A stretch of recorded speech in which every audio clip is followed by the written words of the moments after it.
Gylfi Sigurðsson, nýjasta stjarnan í íslenskum fótbolta. Við ætlum að ræða aðeins hann. Fyrir mig þá á hreinu, það er þessi gæi hérna. Ekki þessi. Nei, á hreinu. Ok, Gylfi Sigurðsson. Við getum lært af Gylfa Sigurðssyni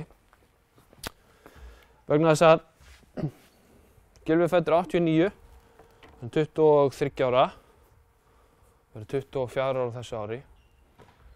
Fyrir nokkrum árum síðan, þegar Gylfi var í yngri 18 ára landsliðinu, þá fékk ég að vera aðstoðarþjálfari hjá yngri 18 ára landsliðinu. Guðni Kjartansson var að þjálfa liðið og ég fór með þeim á mót til Tékklands. 8 lið í mótinu og besti leikmaður mótsins var klárlega Aron Einar Gunnarsson, sem er fyrirliði landsliðsins í dag. Langbestur. Næst bestur í íslenska liðinu var Gylfi Sigurðsson.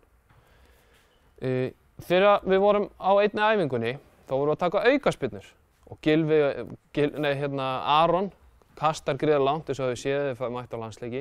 Hann var gríðarlega löng innköst og hann tók innköstin, hann var langsterkastur, aggressívastur, tók aukaspyrnunar, tók vítin, allan pakkan. Hann var bara hetja, hann var bestur á mótinu.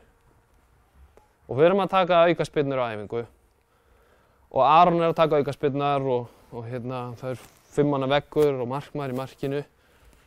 Og við erum búin að horfa á nokkra spyrnur og Guðni Kjartansson sem var þjálfari liðið, hann er eitthvað að sýna Aroni hvernig á að sparka og eitthvað.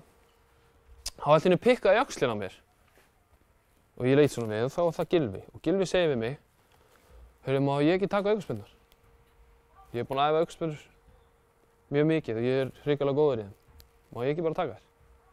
Myndu þið þora þessu? Á landsliðsæfingu? Ha? Myndu pikka í öxlina á landsliðsþjálfaranum og segja, heyrðu, ég er góður í að taka aukaspyrnur, leyfðu mér að prófa. Af hverju ekki? Það er mjög gott ef þú hugsa svoleiðis. Það er ekki nefnilega allir sem þora því. Ok? Þannig að hann er bara að segja, ég er góður, má ég prófa.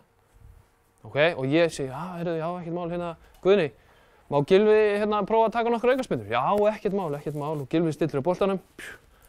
Og þarna var ég búinn að spila með bestu liðunum á Íslandi, búinn að vera í atvinnumennsku, spila á háu leveli með mörgum frábærum leikmönnum.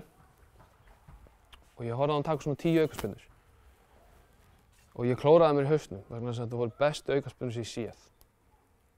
Allt yfir vegginu upp í samskeytin, bláhorninu, markmann átti ekki séns.